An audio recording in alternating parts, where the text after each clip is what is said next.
আসসালামু আলাইকুম প্রিয় শিক্ষার্থী, স্বাগতম ইএস কলেজের আরো একটি ক্লাসে। তো এই ক্লাসে আমরা এইচএসসি ফিজিক্সের ফিজিক্স সেকেন্ড পেপারের স্ট্যাটিক ইলেকট্রিসিটি বা স্থির তড়িৎ নামক চ্যাপ্টারটা যে বিভব তড়িৎ বিভব নামক টপিকটা আছে, এই টপিকটা কি জিনিস, কেমনে এটা মানে এটা কি মিন করে, এটা কাজের সাথে কিভাবে রিলেট করে এবং এই রিলেটেড কিছু ম্যাথ দেখার চেষ্টা করবো।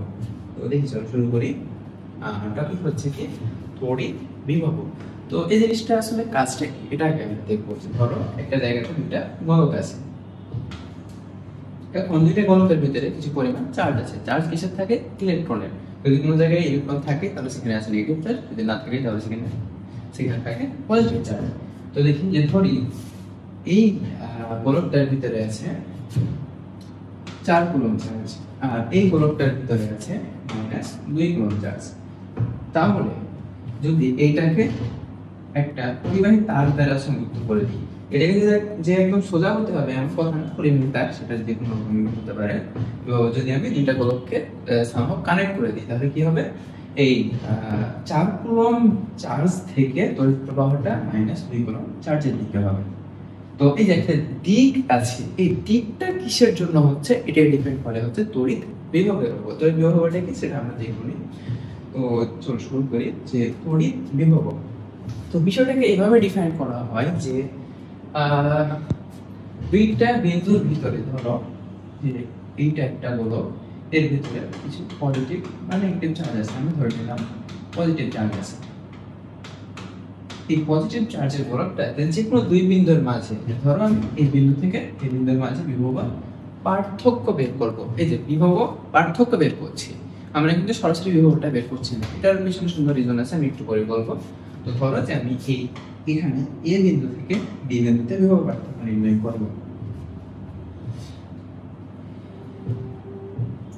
তো এই যে এই দুই বিন্দুর মাঝে কিছু নেট ফোর্স থাকবে। যে ধরো এখানে যে বিভবটা আছে এখানে সেই বিভব নাই, কোনো একটা কারণে নাই। তো তখন কি হবে যে কিউ পরিমাণ চার্জকে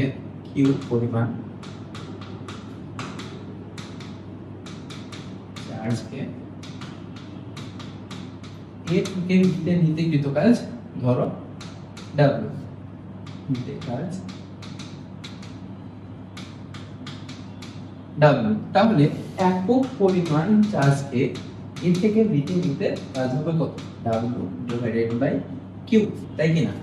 দেখো কিউ পরিমাণ চার্জকে এ থেকে বি বিন্দুতে নিতে কাজ হচ্ছে ডাব্লিউ, তাহলে এক পরিমাণ চার্জকে এ থেকে বি বিন্দুতে নিতে কৃত কাজ হবে ডাব্লিউ ডিভাইডেড বাই কিউ। এই যে একক পরিমাণ চার্জকে ওই তড়িৎ ক্ষেত্রের এক বিন্দু থেকে আরেক বিন্দুতে নিচ্ছি, এর ফলে যে কাজটা হচ্ছে সেটা হচ্ছে বিভব, অর্থাৎ বিভব ভি ইকুয়াল টু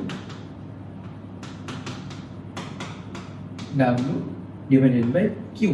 এখন খেয়াল করো, এখানে কিন্তু আমরা বিভব পার্থক্য বের করছি, তো আমরা একটা ডেল চিহ্ন ইউজ করবো। ডেল ভি আবার অনেক জায়গায় সংক্ষেপে লিখবার জন্য ডেলটাকে ইগনোর করা হয়, শুধুমাত্র ভি হিসেবে লিখবে, বাট সেটা আমরা বিভব পার্থক্য হিসেবে ধরে নেবো। সব জায়গায় বিভব পার্থক্য বের করবো। এখন কথা হচ্ছে বিভব পার্থক্য কেন বের করলাম আমরা, বিভবটা সরাসরি কেন বের করলাম না? তো আসলে প্রকৃতিতে যেমন ধরো বিভব, অন্তস্থ শক্তি, এন্ট্রপি, এই তিনটা জিনিস আমরা কখনোই অ্যাকুরেটলি বের করতে পারি না, মানে একদম পরম মানটা বের করতে পারি না। তো আমরা কি বের করি? আমরা বের করি এগুলোর পার্থক্য, এন্ট্রপির পার্থক্য, অন্তস্থ শক্তির পার্থক্য বের করি আমরা। সেভাবে আমরা এই বিভবটা পার্থক্য বের করি। এখন তোমরা কি বলতে পারো যে ঠিক আছে এখানে গোলকের তো সব জায়গাতে তো সমান চার্জ থাকবে, সেক্ষেত্রে তো কেন্দ্রকার শূন্য হবে। হ্যাঁ, যদি সব জায়গাতে চার্জ সমান হয় সেক্ষেত্রে বিভব পার্থক্য শূন্য হবে। কিন্তু যদি চার্জ সব জায়গাতে সমান না হয়, ধরো এখানে একটা বিন্দু চার্জ আছে, এখানে আরেকটা বিন্দু চার্জ আছে, সো এটার আশেপাশে চারিদিকে না, অ্যাকচুয়ালি 6 দিকে থাকে। 3D ওয়ার্ল্ড যদি কল্পনা করো, চারিদিকের সাথে উপর নিচে থাকে, অর্থাৎ 6 দিকে একটা তড়িৎ ক্ষেত্র থাকবে। তো এই তড়িৎ ক্ষেত্র ধরুন এইখান থেকে যদি কোনো চার্জকে যদি নিয়ে আসি, এখানে এ ধরে নিই, এখানে বি ধরে নিই, সো এইখান থেকে এখানে নিতে একটা এই পুরোটার ভিতরে কিন্তু একটা তড়িৎ ক্ষেত্র আছে। এই তড়িৎ ক্ষেত্রের ভিতরে যখন এক বিন্দু থেকে আরেক বিন্দুতে যাব, তখন এইখানে যে বিভব হবে এখানে কিন্তু সেই বিভব হবে না, তখন একটা আমরা কৃত কাজ পাবো। তাহলে বিন্দু চার্জের জন্য কৃত কাজ বেশি সূত্রই হবে যে কি পরিমাণ চার্জকে মুভ করতে কিন্তু কাজ হচ্ছে ডাব্লু, তাহলে একক পরিমাণ চার্জ বিভব করতে হবে ডাব্লু ডিভাইডেড বাই কিউ, এটা হবে বিভব পার্থক্য ডেল ভি। সো যদি গোলকের ক্ষেত্রে চিন্তা করি তাও বিভবের সূত্র হবে এটা, যদি বিন্দু চার্জের জন্য চিন্তা করি তাহলে বিভব হবে এটা। এখন আমরা চাচ্ছি কি যে আমরা বিভবের অ্যাকুরেট মানটাই বের করবো। একটু কিন্তু বললাম অ্যাকুরেট মান বের করা যায় না, তারপরে আমরা দেখি সম্ভব কোনোভাবে বুদ্ধি খাটায় বের করতে পারি কিনা। আমরা কি করছি যে এখানে একটা চার্জ আছে, বিন্দু চার্জ, এর চারপাশে একটা তড়িৎ ক্ষেত্র আছে। এই তড়িৎ ক্ষেত্রটা আছে এটা কিন্তু একটা নির্দিষ্ট রেখা পর্যন্ত থাকে, এর বাইরে কিন্তু সেটার প্রভাব থাকে না। তো আমি ধরলাম এই বিন্দুটাতে তড়িৎের বিভবটাকে বের করবো।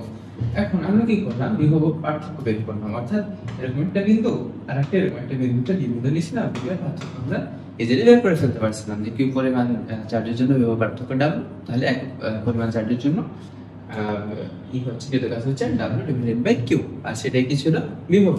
তো এখন আমরা কি করব, এই যে বি বিন্দুটা আছে এই বিন্দুটাকে এমন একটা জায়গাতে স্থাপন করব যেখানে বিভব একদম শূন্য। তাহলে কি হবে, বিভব পার্থক্য যখন বের করবো এ থেকে বিতে বের করছি, বি এর অলরেডি শূন্য, তাহলে এটা এ এর যতটুকু থাকবে সেটা হবে কি আমাদের একদম বিভবের আসল মান। তো এই বি বিন্দুটাকে আমরা অসীমে যদি কল্পনা করি, অসীমে অনেক দূরে যদি কল্পনা করে ফেলি, সেক্ষেত্রে আমরা এই এ এর বিভবটা পেয়ে যাব। তো এখন দেখি অসীম থেকে একক পরিমাণ চার্জকে ধরে নিলাম কিউ, একক পরিমাণ চার্জ সেটাকে কিউ হিসেবে প্রকাশ করলাম, চার্জটাকে নিয়ে আসতে এইখানে আনলাম, এইখান থেকে বাকিটুকুতে একটা নির্দিষ্ট পরিমাণ কাজ হবে। এখন কাজ যেখানেই কাজ আছে সেখানেই বল আছে, বল ছাড়া কিন্তু কোনো কাজ হয় না। বল আর অতিক্রান্ত দূরত্বের গুণফলটাই হচ্ছে কাজ। So W equal to F, এখানে আর দিয়ে প্রকাশ করলাম, যেখানে ব্যাসার্ধ একটা ব্যাপার আছে, এখান থেকে এই পর্যন্ত একটা ব্যাসার্ধ হবে। সো এই জায়গাটুকুকে আমরা আর দিয়ে প্রকাশ করলাম, এই জায়গাটুকুকে। সো এফ ইনটু আর, এফ এফটা হচ্ছে এই তড়িৎ ক্ষেত্রের ফলে, আমি আগের ভিডিওতে তড়িৎ ক্ষেত্র জিনিসটা কি, কিভাবে বল জিনিসটা কাজ করে তড়িৎ ক্ষেত্রের ভিতরে, সেটা আমি দেখাচ্ছি। সো এখানে যে বল আছে, এই বলের বিরুদ্ধে যখন আমি কোনো চার্জকে নিয়ে আসতে চাইবো তখন একটা কাজ হবে। এখানে একটা শর্ত আছে, শর্তটা হচ্ছে যে বিন্দুটাকে যখন আমি অসীম হতে এই বিন্দুতে নিয়ে আসবো তখন সেটাকে অবশ্যই সমবেগে আনতে হবে, অর্থাৎ কোনো ত্বরণ থাকা যাবে না।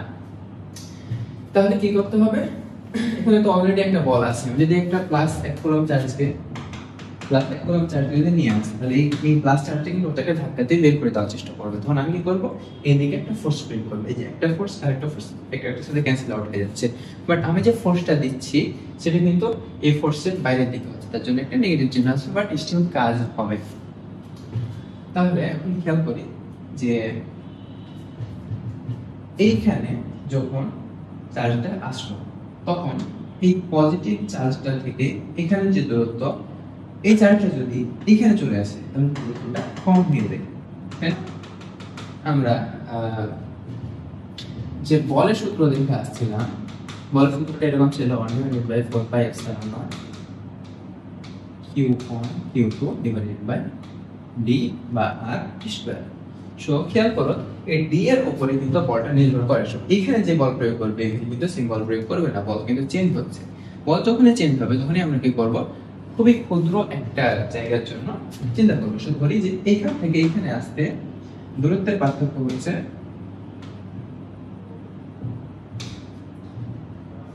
dr a।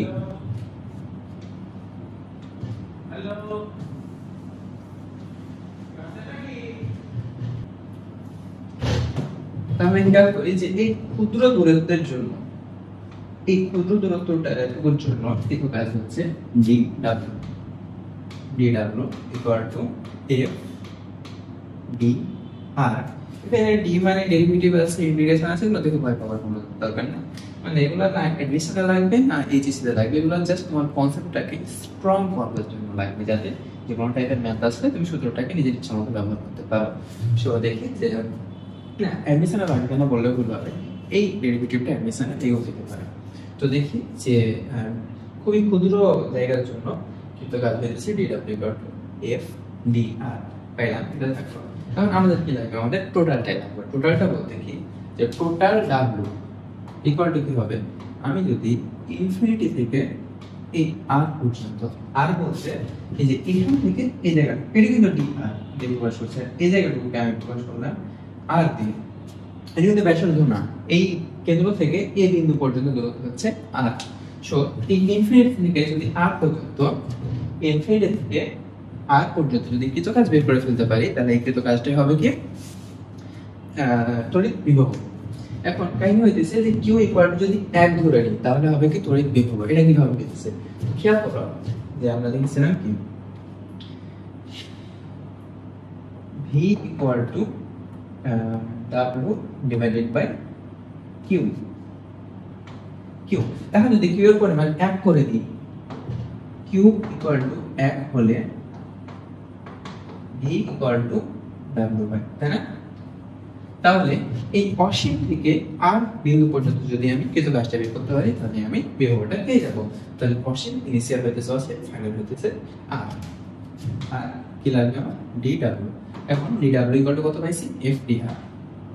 অসীম হতে আর পর্যন্ত F ইনটু DR।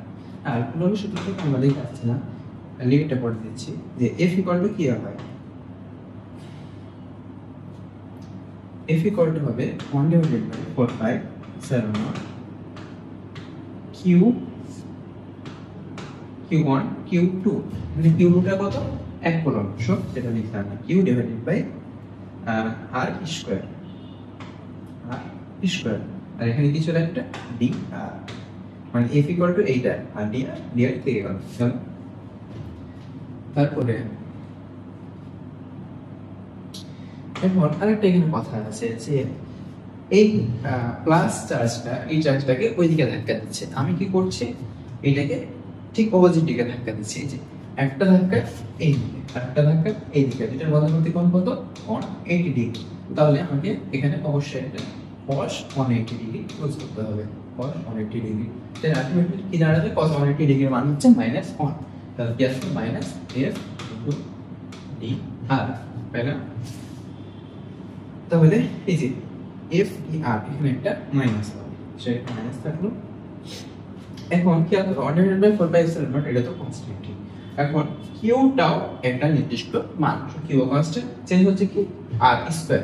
এই যে এই দূরত্বটা চেঞ্জ হচ্ছে, দূরত্বটা এই যে এই আরটা ধীরে ধীরে চেঞ্জ হচ্ছে। সো এই minus 1 divided by 4 pi epsilon naught Q 4 pi epsilon naught আর কিউ, এই টোটালটাকে বাইরে রাখলাম, ভিতরে থাকলো কি integration of 1 divided by r square into dr। দেখি পরের পেজে যাই। আচ্ছা, পরের পেজে যাওয়ার আগে পরের পেজে কি হবে সেটা আমি বলে দিই, যে 1 divided by r স্কয়ার এটাকে যদি ইন্টিগ্রেট করি, তাহলে কি হয়, এই যে 1 divided by r square, integration of 1 divided by r square into dr। এখন এই r স্কয়ারটাকে আমি এভাবে লিখতে পারি, r মাইনাস 2 ইনটু dr। এখন ইন্টিগ্রেশনের ক্ষেত্রে আমরা জানি এরকম, যে উপরে যেটা থাকে সেটা নিচে এসে সেটার সাথে এক যোগ হয়, আর উপরেটা নিচে চলে আসে, অর্থাৎ এটা এরকম হয়ে যাবে 1 divided by r স্কয়ার ছিল, এই যে আর যদি লিখব বলি, তাহলে integration of 1 divided by r square, তার সাথে এক যোগ, আর উপরেটা নিচে চলে আসে প্লাস 1 ইনটু dr থাকতেছে, এটা থাকতেছে না, dr থাকতেছে না, এই dr আর ইন্টিগ্রেশনের জন্য এটা আসছে। এটা সমান আমি লিখতে পারি 1 divided by r, আর এই যে এখানের জন্য একটা মাইনাস থেকে যাবে। সো আলটিমেটলি কি আসছে, -1 divided by r। তাহলে কি পাবো আমরা, -1 divided by 4 pi epsilon naught q divided by into q into 1 divided by r। আর এখানে লিমিট হবে, লিমিট কত, ইনফিনিটি থেকে r পর্যন্ত। এই ইনফিনিটি থেকে r এর জন্য ইনিশিয়াল হচ্ছে ভ্যালু হচ্ছে ইনফিনিটি, ফাইনাল হচ্ছে r। তাহলে এখন বসাই দিই 1 divided by 4 pi epsilon naught minus, তারপর মাইনাসের জায়গাতে আর into q into 1 divided by infinity minus এই মাইনাসটা কিন্তু ওভার টোটালটার উপরে। আচ্ছা এখানে কি থাকে 1 divided by 4 5 এটা তো বাইরে থাকবে, এই টোটালটা বাইরে থাকবে, সারা করে টোটালে is equal to minus 1 divided by 4 5 7 into q টোটালটা বাইরে থাকলো, প্রথমে আমি কি বলছি না 1 divided by infinity minus 1 divided by r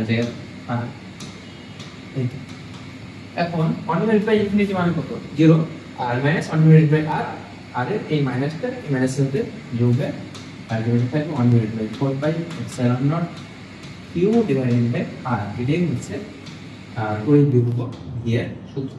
এটা ইউজ করে আমরা সব গোলকের ক্ষেত্রে বা চার্জের ক্ষেত্রে আশেপাশে বিন্দুতে বিভবটা নির্ণয় করব। এখন আমরা মহাকর্ষ চ্যাপ্টারে ফার্স্ট ইয়ারে মহাকর্ষ চ্যাপ্টারও কিন্তু এরকম একটা বিভবের সূত্র দেখছিলাম, এরকম না, তখন বিভবের সূত্রটা ছিল এরকম মাইনাস জি বাই আর। এটা কিন্তু মহাকর্ষের ক্ষেত্রে অর্থাৎ বস্তুর ক্ষেত্রে পদার্থের ক্ষেত্রে এটা হচ্ছে কি চার্জ, এটাও একটা পদার্থ বলতে পারো, চার্জ কোনো একটা পদার্থতে থাকবে, ইলেকট্রন একটা পার্টিকেল আর কি। তো এই চার্জের ক্ষেত্রে সূত্র হচ্ছে এটা, আর মহাকর্ষের ক্ষেত্রে মহাকর্ষ বলের ক্ষেত্রে সূত্র হচ্ছে এটা। এটা হচ্ছে চার্জের ক্ষেত্রে আর এটা হচ্ছে বস্তুর ক্ষেত্রে।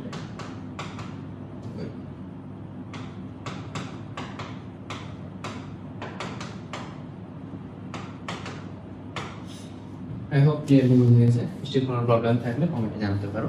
যাও দেখি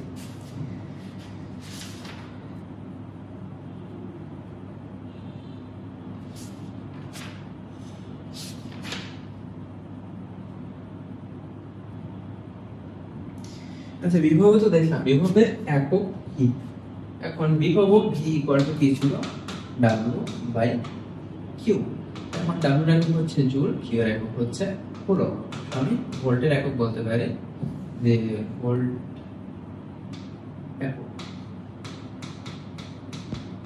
একক জুল পার কুলম্ব এটা বলতে পারি, অথবা এটা বিজ্ঞানী ভোল্ট আবিষ্কার করছিল তার জন্য তার সমান জানিয়ে আমরা এটাকে और भी और ভোল্ট প্রোটোটাইপ লিখতে পারি,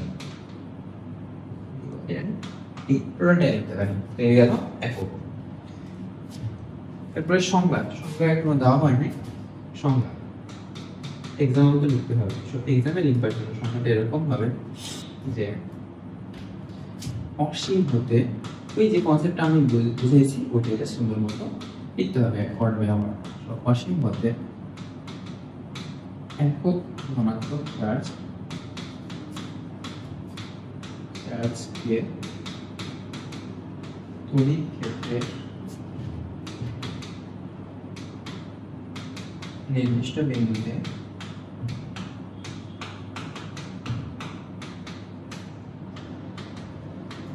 তড়িৎ ক্ষেত্রের নির্দিষ্ট বিন্দুতে সমবেগে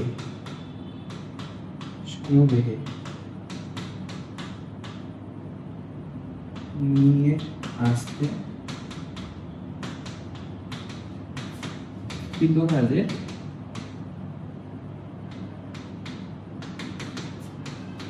পরিমাণ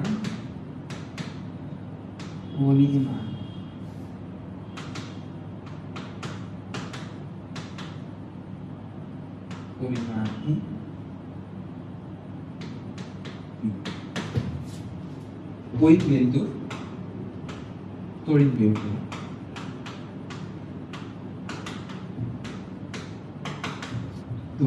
বিভব।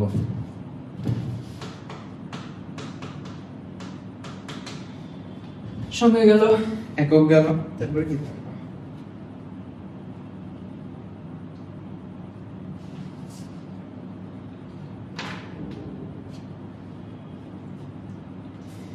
আচ্ছা এই বিভবটা স্কেলার ক্ষেত্র নাকি ভেক্টর ক্ষেত্র? খেয়াল করো V equal to W by Q. W scalar, Q scalar, ultimately বিভবটা স্কেলার।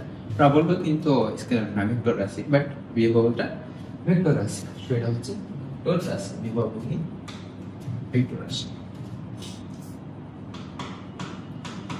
বিভব স্কেলার আছে, স্কেলার রাশি, কোনো দিক নাই নির্দিষ্ট। সো এই যে দিক নাই, যখন দিক নাই এটার জন্য যদি একাধিক বিন্দুতে একাধিক চার্জের জন্য বিভব নির্ণয় করতে পারে, তখন আমরা দিকটা চিন্তা করবো না। প্রাবল্যতে কিন্তু দিক নিতাম, অংশ নিতাম, হ্যান্ড নিতাম, ত্যান নিতাম ঝামেলা ছিল। বিভবের ক্ষেত্রে কোনোই ঝামেলা নেই, জাস্ট তুমি যদি সবগুলোকে যোগ করে দাও তাহলে হয়ে যাবে।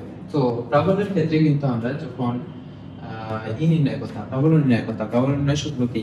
E equal to 1 divided by 4 pi epsilon naught Q divided by R square অথবা D square আর কি। তো এই যে কিউটা কিন্তু আমরা দিকের জন্য কিউটাকে আমরা ইগনোর করতাম, লাস্টে ওই দিকটাকে কনসিডার করে সেভাবে আমরা ম্যাথ করতাম। বাট এই বিভবের ক্ষেত্রে অলওয়েজ আমি জাস্ট লিখে দিই, বলে চিহ্ন সহ, এইটা চিহ্ন সহ ইউজ করবো আমরা। এটা দিকে দেখা যাবে চিহ্ন সহ, আর যদি হয় প্রাবল্য হয় সেক্ষেত্রে আমরা চিহ্ন সহ ম্যাথ করবো। গেল। এখন আই হোপ বিভবের কনসেপ্টটা ক্লিয়ার হয়েছে। এখন আমরা কয়েকটা ম্যাথ সলভ করে দেখাবো, আর লাস্টে একটা হোমওয়ার্ক দেওয়ার চেষ্টা করবো, যেটা তোমরা নিজেরা চেষ্টা করবে। তো দেখি প্রথম একটা ম্যাথ, কোনো তড়িৎ ক্ষেত্রে দুটি বিন্দুর মধ্যে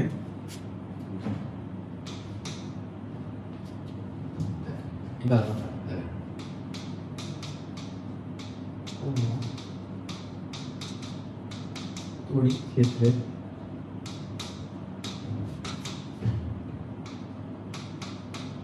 দুটি বিন্দু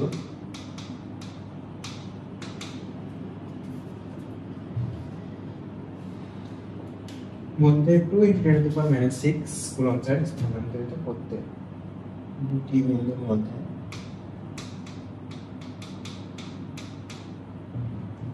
2 × 10⁻⁶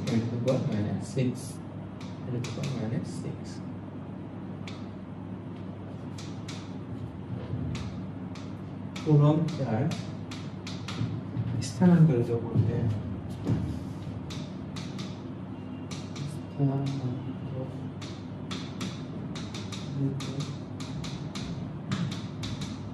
করতে 5 × 10⁻⁴ জুল কাজ সম্পাদন হয়।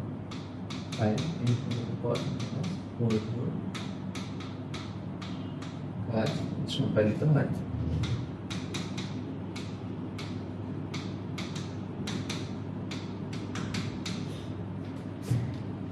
তারপর বলছি কি ওই দুই বিন্দুর বিভব পার্থক্য নির্ণয় করো, ওই দুই বিন্দুর বিভব পার্থক্য নির্ণয় করো।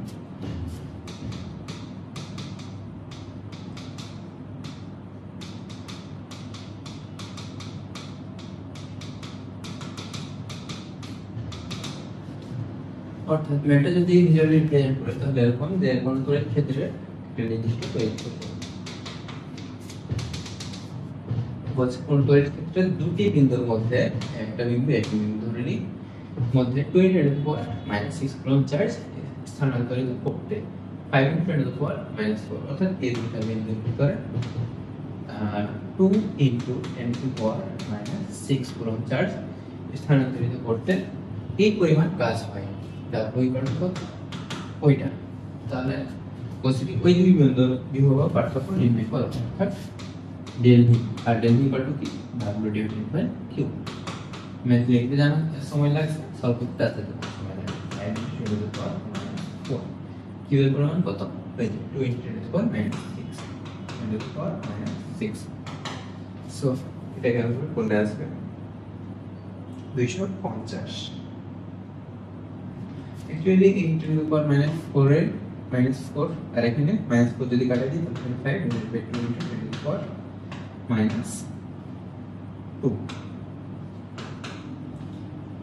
অর্থাৎ এটা কিন্তু -2টা উপরে যাবে 500, নিচে থাকবে 2, অটোমেটিক 250 ভোল্ট। তারপরে একটি তড়িৎ ক্ষেত্রে 25 সেন্টিমিটার ব্যবধানে দুটি বিন্দুর মধ্যকার বিভব পার্থক্য 250 ভোল্ট। তড়িৎ প্রাবল্যের মান কত? ঠিক আছে, একটি তড়িৎ ক্ষেত্রে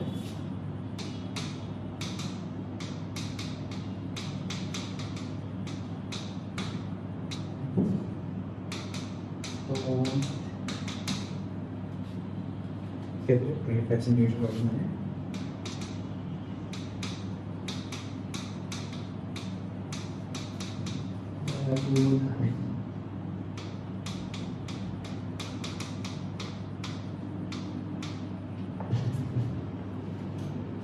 দুটি বিন্দুর মধ্যকার বিভব পার্থক্য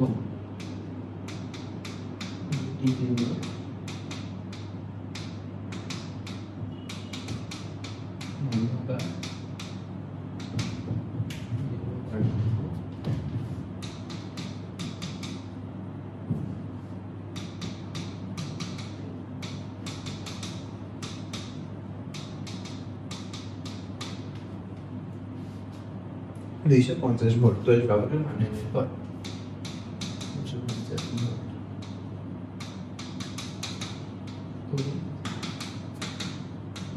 প্রাবল্যের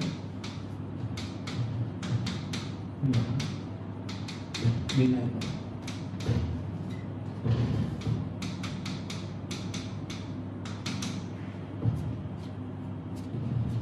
ঠিক আছে, সো তড়িৎ প্রাবল্যের জন্য একটা সূত্র লাগবে এরকম যে E equal to V divided by D, অর্থাৎ এই দুই বিন্দুর বিভব পার্থক্য যদি হয় A আর B, বিভব পার্থক্য যদি হয় V, তাহলে এই দুইটা আর এই দুইটার মধ্যবর্তী দূরত্ব যদি হয় D, তাহলে E ইকুয়াল টু হবে V ডিভাইডেড বাই D। সো এখানে B কত দেওয়া আছে? 250 ভোল্ট। D কত দেওয়া আছে? একটি তড়িৎ ক্ষেত্রে 25 সেন্টিমিটার, 25 সেন্টিমিটার এটাকে অবশ্যই মিটারে কনভার্ট করব, তাহলে -2 হয়ে যাবে। -2টাকে আমি উপরে ইনটু 100 হিসেবে লিখতে পারি। 25 100 দিয়ে ইকুয়াল কাটাকাটি করলে থাকে 4, তো 4 25 আবার 100, আর এখানে আরেকটা এক্সট্রা শূন্য আছে, এত নিউটন পার কুলম। এটা হচ্ছে প্রাবল্যের একক। সো 1000, ঠিক আছে, নিউটন পার কুলম আর ভোল্ট পার মিটার হিসেবে লিখতে পারি। যে মিটার ডি এর একক হচ্ছে ভোল্ট, ডি এর একক হচ্ছে metre, so volt per metre এমন লিখতে পারি।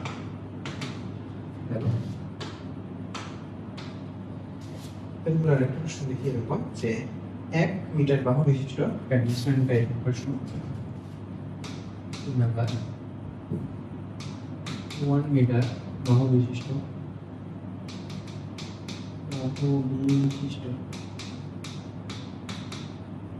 মিটার বাহু বিশিষ্ট বর্গক্ষেত্রের প্রতিটি কোণে বর্গক্ষেত্রের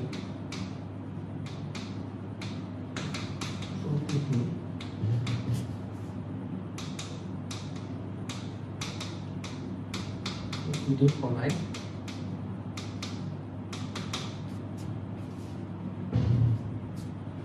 5 ইনটু টেন পাওয়ার মাইনাস 9 পর্যন্ত স্থাপন করা হলো।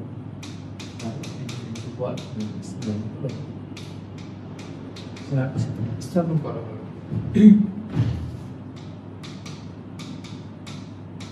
স্থাপন করা হলো। তাহলে বলছি কি বর্গক্ষেত্রের কেন্দ্রের বিভব নির্ণয় করো। বর্গক্ষেত্রের কেন্দ্রের বিভব নির্ণয় করো। এই প্রশ্নটা একটু ভালোভাবে বুঝি। 1 মিটার বাহু বিশিষ্ট বর্গক্ষেত্র, 1 মিটার বাহু বিশিষ্ট বর্গক্ষেত্র এখানে এই বর্গক্ষেত্রের প্রতিটি কোণায় 5 ইনটু 10 পাওয়ার মাইনাস 9 কুলম, প্রতিটি কোণায় 5 into 10 power minus 9 coulomb charge স্থাপন করা হয়েছে। Minus 9 coulomb, 5 into 10 power minus 9 coulomb, 5 into 10 power minus 9 coulomb charge স্থাপন করা হয়েছে। দেন বলছে কি যে বর্গক্ষেত্রের কেন্দ্রের, এটা র, কেন্দ্রের বিভব নির্ণয় করো। এই জায়গাটাতে বিভব নির্ণয় করতে হবে। তো এটা একদম ইজি, জাস্ট চারটার বিভব একসাথে বের করে যোগ করে দিলে आंसर বের হয়ে যাবে। দেখি আসে এখানে এই বাহুটার কত মিটার, এখন এখান থেকে যদি এখানে যোগ করি তাহলে এই টোটালটার অর্ধেক হচ্ছে এটা, এটা 1 মিটার, এটা 1 মিটার। এখন পিথাগোরাস উপপাদ্য অনুযায়ী এই জায়গাটা কত হবে? √1 স্কয়ার প্লাস 1 স্কয়ার অর্থাৎ 2। সো এটার অর্ধেক, এই √2 এর অর্ধেক, √2 এটার অর্ধেক 2 দিয়ে ভাগ দেব, এটা কাটাকাটি করে বলতে হবে 1/√2। তাহলে আর এর মান পেয়ে গেলাম আমরা 1/√2, বা এটা জাস্ট 4 কোণার 2 যোগ করলে হয়ে যাবে v2 প্লাস v3 প্লাস। এখন v1 এর জন্য হবে 1/4 epsilon naught q by r।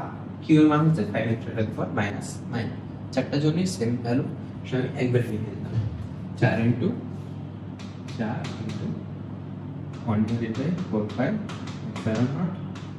q এর মান হচ্ছে 5×10⁻⁹, r এর মান পেলাম কত? 1/2। এই চার কাটাকাটি যায়, এই টোটালটা যদি ক্যালকুলেট করি তাহলে আছে 254.5 ভোল্ট। 254.5 ভোল্ট আছে। পরে দেখি যে একটি আয়তক্ষেত্রের 3 কোণায়, আচ্ছা এটা মনে থাকবে যে একটি আয়তক্ষেত্রের 3 কোণায় 5 × 10⁻⁹ কুলম্ব মাইনাস 10 × 10⁻⁹ কুলম্ব এবং 20 × 10⁻⁹ কুলম্ব চার্জ রয়েছে। বলছে কি চতুর্থ কোণায় কত চার্জ স্থাপন করলে ক্ষেত্রটির কেন্দ্রের বিভব 0 হবে।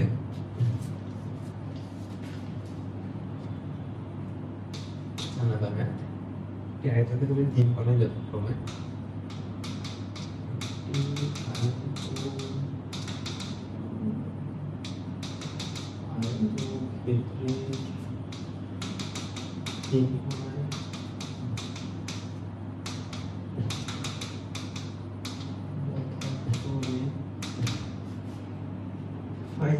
-10, 20 -9, 10 -9 কুলম্ব এবং 20 -9 কুলম্ব চার্জ রয়েছে।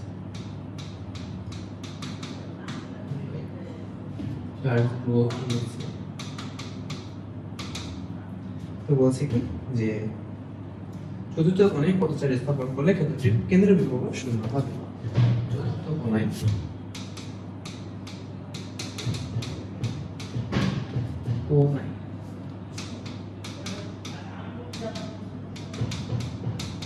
কত চার্জ স্থাপন করলে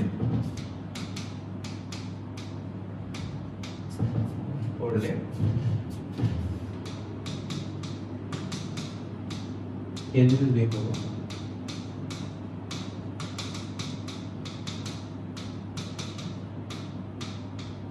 0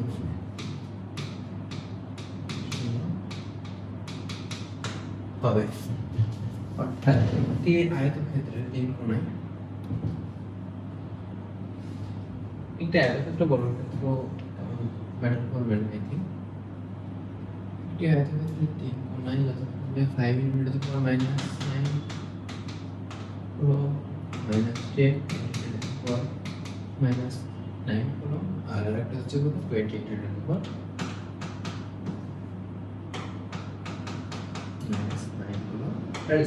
বলছে এই চতুর্থ বাহুতে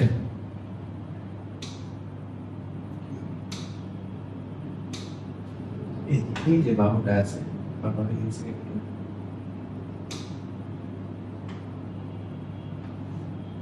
চতুর্থ বাহুতে কি পরিমাণ চার্জ স্থাপন করলে, ধরে নিলাম এই পরিমাণ চার্জ স্থাপন করলে কেন্দ্রের বিভব এই জায়গাটা বিভব 0 হবে। এখন এই কেন্দ্রে সবগুলাই কিন্তু সমান দূরত্ব বিশিষ্ট, এটা যে দূরত্ব এটা সেই দূরত্ব, সবগুলোকে r ধরবে। এখন চারটার বিভবকে যোগ দিব, সো আলটিমেট ভি টোটাল হবে v1 plus v2 plus v3 plus v4। v1 v2 v3 v4 হচ্ছে এগুলোর এক একটা প্রকার বিভবের। সো সবগুলোতে 1 ইকুয়াল 4 5 এস আর নট থাকবে সেটা কমন নিয়ে দিলাম। ভি 1 এর জন্য হচ্ছে কত 5 to the power -9 5 to the power -9 divided by কত আর plus -10 -10 divided by r plus 20 to the power -9 divided by r plus q divided by r এই এখন খেয়াল করো বসে কি যে বিভব শূন্য হতে হবে। বিভব যদি শূন্য হতে হবে সেটা নিয়ে বিভব ইকুয়াল 0 বসাই দিতে পারে। এখানে খেয়াল করো সবগুলো 10 to the power -9 10 to the power -10 10 to the power -9 আছে, কিন্তু q A 10 to the power -9 নাই, সো সেটা আমি কমন নিতে পারছি না। সো এখানে কি থাকলো 1/4 পাই এপসিলন নট। আর সবগুলো নিচে কিন্তু r আছে, সো r টাকে আমি কমন নিতে পারি। আমরা এটা কমন নিয়ে ফেললাম, আর থাকলো 5 to the power -9 -10 to the power -9 plus 20 two the power -9 plus q। So এখানে যে r আছে আর 4 এপসিলন নট আছে নিচে আছে, এটা যদি পাশে নিয়ে আসে তাহলে 0 সাথে গুণকে 0 হয়ে যায় 0। তাহলে এই q ইকুয়াল টু q-টাকে ওপাশে রাখলাম, বাকি সবগুলো আগে এই পাশে নিয়ে আসলাম। দেন আমি ফ্লিপ করে লিখলাম আর কি যে 5 -10 -5 20 -5 কত থাকে 15 আর সবগুলোতে 10 টু দি পাওয়ার -9 ছিল। সো q এ চার্জ কত হতে হবে 15 টু দি পাওয়ার -9। আমি যদি ক্যালকুলেশন ঠিক থাকে, হ্যাঁ ঠিক আছে, তো হলো। সো এটা আছে গেল। তারপরে আরো একটা ম্যাথ দেখি।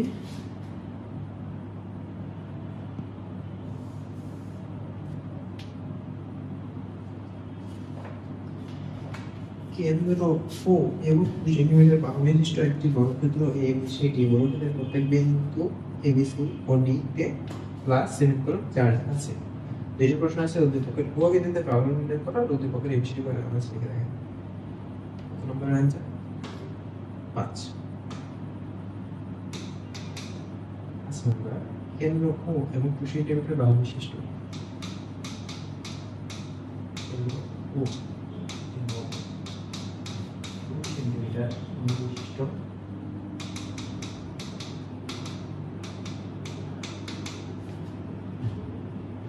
একটি বর্গক্ষেত্র ABCD,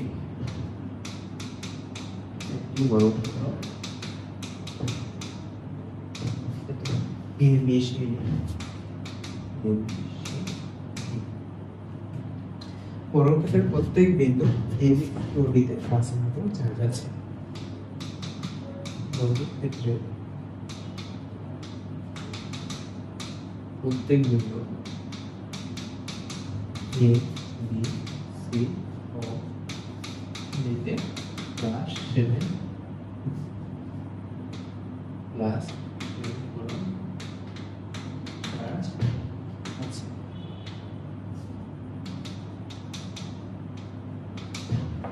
তারপরে বলছি কি যে উদ্দীপকের ও বিন্দুতে প্রবলেম নির্ণয় করো।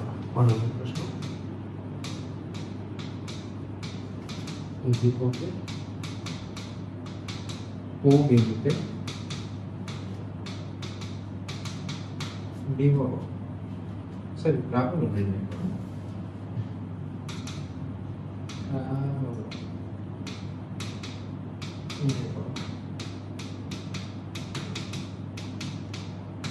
এটা একটা ফাংশনাল প্রশ্ন আছে, পরে দেখাচ্ছি। আগে এটা দেখি যে কেন্দ্র ও এবং 2 সেন্টিমিটার বাহুবিশিষ্ট একটি বর্গক্ষেত্রের এই বর্গক্ষেত্র এই হচ্ছে কেন্দ্র ABCD ABCD প্রত্যেক ABC ও D তে +7 চার্জ আছে। সব জায়গাতে কত আছে +7 +7 +7 +7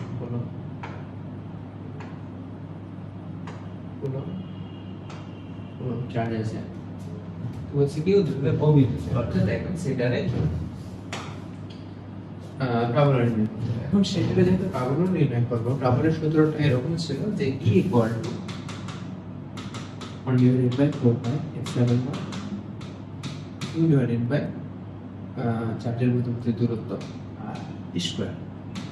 এখন এই আটটা আমাদেরকে জানতে হবে, অর্থাৎ কেন্দ্র থেকে এই চারকোণার দূরত্ব জানতে হবে। এটা হচ্ছে কত? 2 মিটার, এটা হচ্ছে 2 মিটার। তাহলে পিথাগোরাস উপপাদ্য অনুযায়ী আমরা বলতে পারি এই টোটালটা হবে কত? √ 2 স্কয়ার প্লাস 2 স্কয়ার অর্থাৎ 4 প্লাস 4 √8। √8 কে আমরা 2√2 হিসাবে লিখতে পারি। এখন এই টোটালটা হচ্ছে 2√2, সো এই জায়গাটা পর্যন্ত হবে এই টোটালটার অর্ধেক। সেই অর্ধেকটা যখন বের করব তখন 2 দিয়ে ভাগ করার সময় এই রুটটা কেটে যাবে, থাকবে কি? √2। তো খেয়াল করো চার কোণাতে কিন্তু প্লাস চিহ্ন গুলো কাজ আছে। সো আমি বলতে পারি এরকম যে E1 equal to E2 equal to E3 equal to E4 হবে। equal to কত হবে? 1 divided by 4 epsilon naught Q হচ্ছে +7, চিহ্ন না দিলেও হয়, just 7 divided by √2 তারপর স্কয়ার। সো এটা ক্যালকুলেট করলে আসে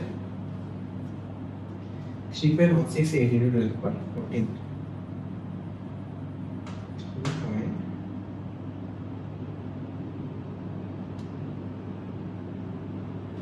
এটা কিন্তু সেন্টিমিটারে দেওয়া আছে 2 সেন্টিমিটার। সো এটা হবে 2 × 10^2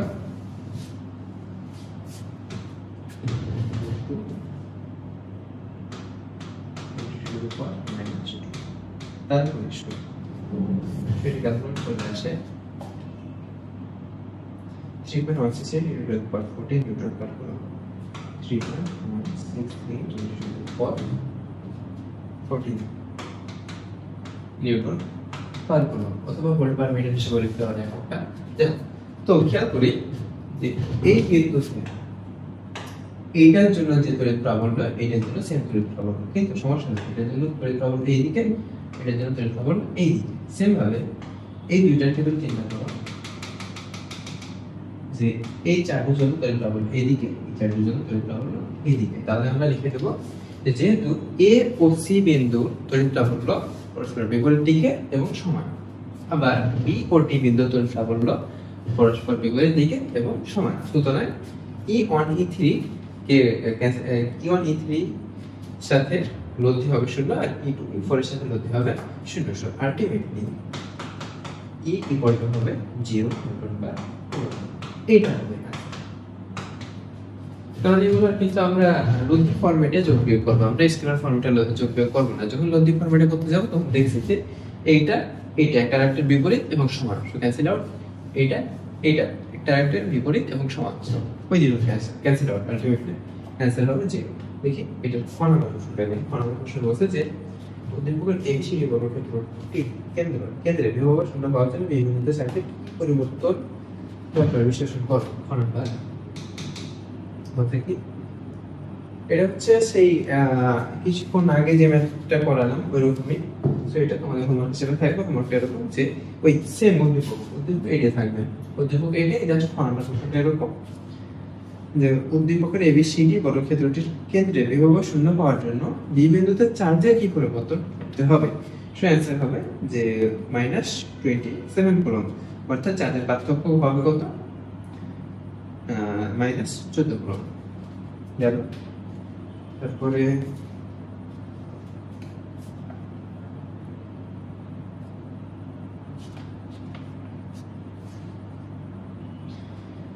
আমরা একটা জাস্ট তুলনা দেখবো ফাইনালি যে ভর আর চার্জের তুলনা বা সম্পর্ক, ভর আর চার্জের ভিতরে ডিফারেন্সটা কি লেভেল হতে পারে। সো আচ্ছা, এটা আরেকটা টপিক হিসেবে থাকবে, টপিক হবে টপিক আন্ডারে ভর ও চার্জের তুলনা বা সম্পর্ক। ভর ও চার্জের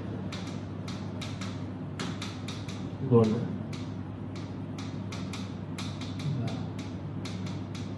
সম্পর্ক।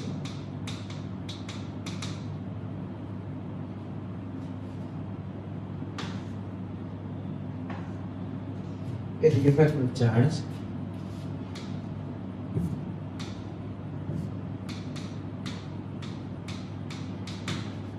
আর এদিকে থাকলো বল। ঠিক আছে, দেখি তো প্রথম নাম্বার তুলনা এরকম হবে, চার্জের প্রকৃতি দুই ধরনের, বাট ভরের প্রকৃতি সর্বদা একই রকম। দুই ধরনের মানে কি, একটা পজিটিভ আর একটা নেগেটিভ। সো নাম্বার চার্জের প্রকৃতি দুই ধরনের।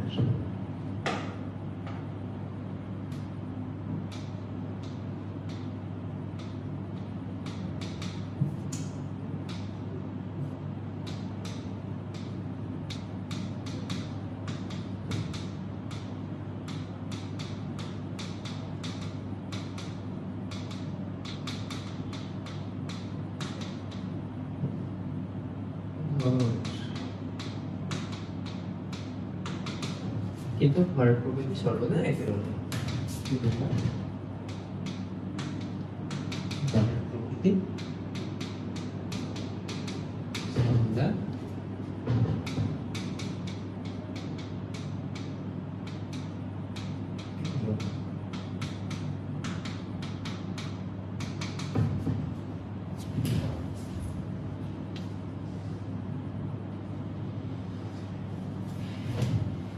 তারপরে ভর ছাড়া চার্জ অস্তিত্বহীন, অর্থাৎ চার্জের নির্দিষ্ট একটা ভর থাকতে পারে, চার্জ ছাড়া ভর থাকতে পারে, সেটা অস্তিত্বশীল। দুই নম্বর, ভর ছাড়া চার্জ অস্তিত্বহীন। ভর ছাড়া চার্জ অস্তিত্বহীন। অস্তিত্ব মানে দেখি অস্তিত্বহীন।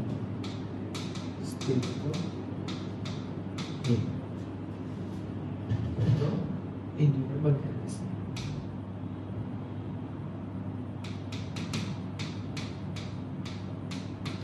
চার্জ ছাড়া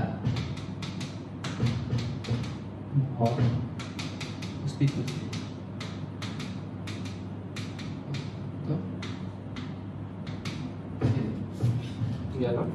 তারপরে 3 নাম্বার, বেগের উপর চার্জ নির্ভর করে না। এটা একটু সুন্দর কনসেপ্ট, যে বেগের উপর চার্জ নির্ভর করে না।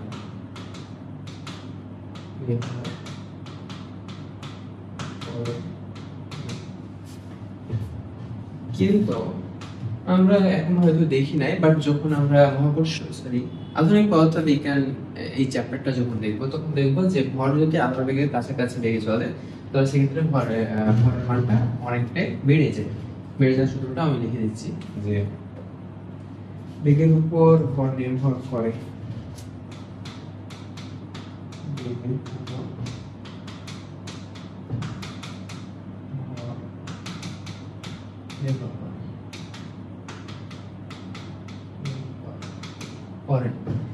শুধু এরকম এম নট। এম নট হচ্ছে স্থির, যখন কোনো বেগ থাকবে না সে অবস্থাতে ভর V square by C square. C square হচ্ছে সি হচ্ছে আলোর বেগ, ভি হচ্ছে যে বেগে বস্তুটা গতিশীল। অর্থাৎ তুমি যদি ট্রেনের ভিতরে খুবই সামান্য বেগে যদি চলতে থাকো, খুবই সামান্য বলতে হয়তো 100 কিলোমিটার/আওয়ার বেগে যদি চলতে থাকো, তোমার ভর কিছুটা বেড়ে যায়, যদি তুমি সেটা ফিল করো না, বাট স্টিল বাড়ে। যদি আলোর বেগের কাছে আসে সেক্ষেত্রে ভরটা অনেক বেড়ে যায়। তারপরে দেখি 4 নম্বর, চার্জের মধ্যকার ভরের প্রকৃতি আকর্ষণ বা বিকর্ষণ হতে পারে। চার্জের মধ্যকার ভরের প্রকৃতি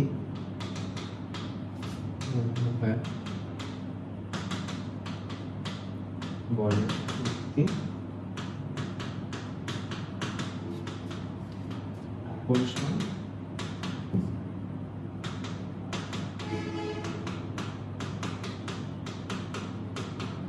বা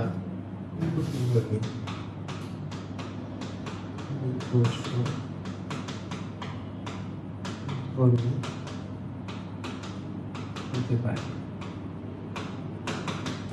কিন্তু মহাকর্ষ বলের ক্ষেত্রে, অর্থাৎ ভরের ক্ষেত্রে, সেটা সর্বদাই আকর্ষণ হবে।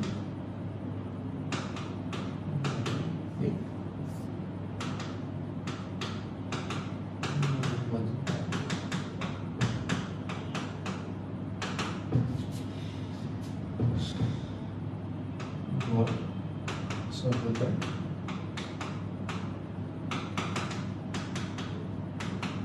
আকর্ষণ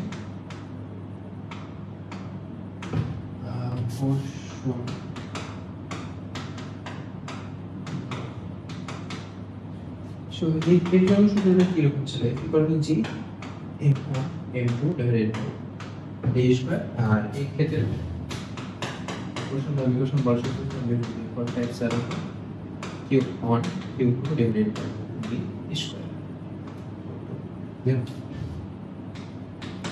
আরো দেখি যে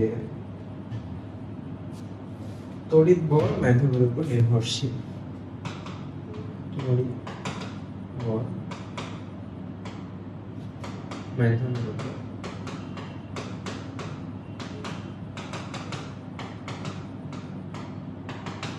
নির্ভরশীল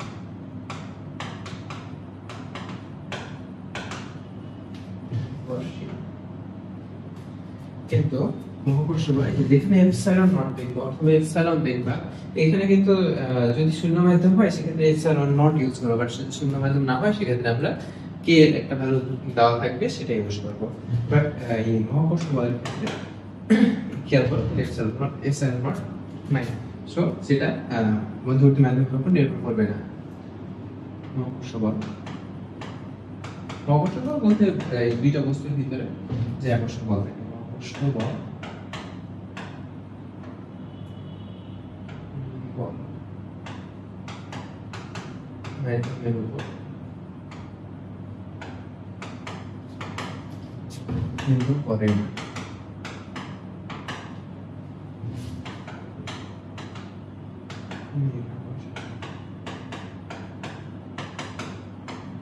করে না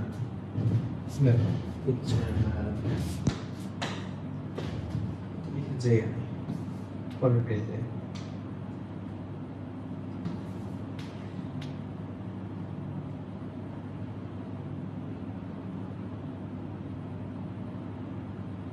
তড়িৎ প্রাবল্য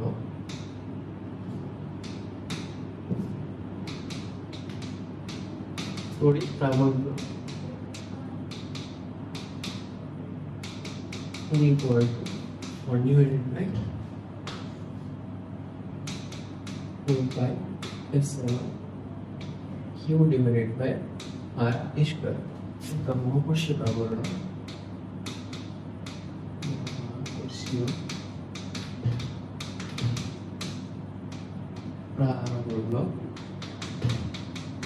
equal to minus r square minus g by r square গেল তারপরে তড়িৎ বিভব নাম্বার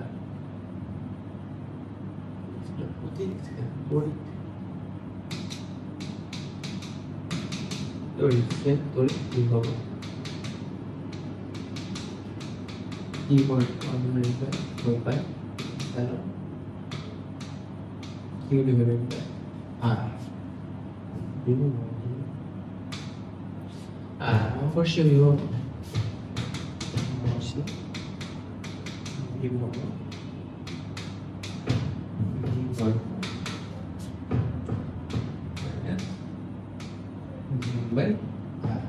গেল তারপরে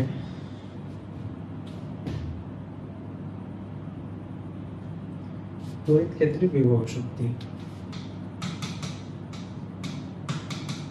তড়িৎ ক্ষেত্রে বিভব শক্তি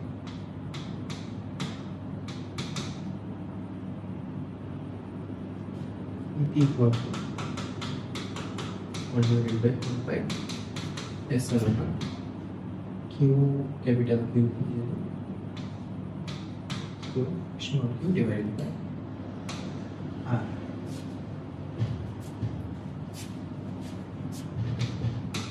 মহাকর্ষীয়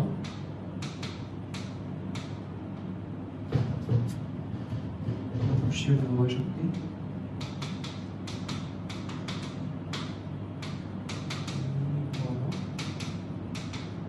শক্তি equal to minus g mm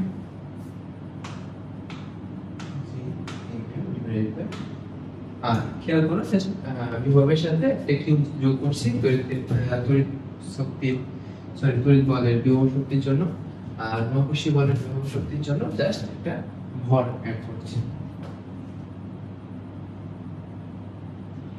তারপরে যে চার্জ স্থানান্তরে যে ইন্টারঅ্যাক্টিভ প্রকার চার্জ স্থানান্তরে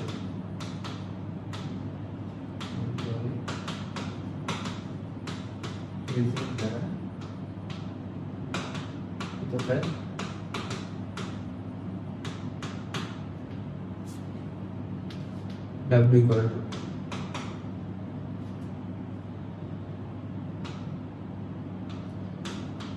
Q divided by Q by epsilon divided by RB minus divided by RA অর্থাৎ এদিকে টি বিন্দু যদি যায় আর মহাকর্ষীয়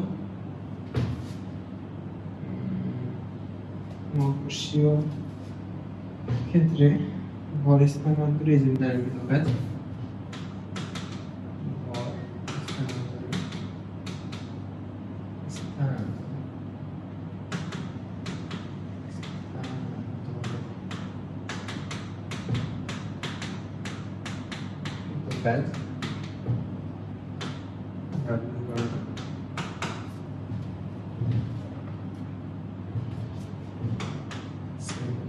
given RD minus RE তো এই গেল ভর ও চার্জের তুলনা বা সম্পর্ক। সো আই থিঙ্ক চার্জের প্রাবল্য আর বিভব যদি আমরা ভালো মতো জানি চার্জের তুলনাটা মোটামুটি ভাবে আমরা জেনে যাই। সো এরপরে আই হোপ যদি ঠিকঠাক ক্লাস করে থাকেন সো আর কোনো কনফিউশন থাকার কথা না। এখন জাস্ট তোমাদের কাজ হবে এক্সট্রা বোর্ড কোশ্চেন এবং এর প্রশ্ন সলভ করা এই দুইটা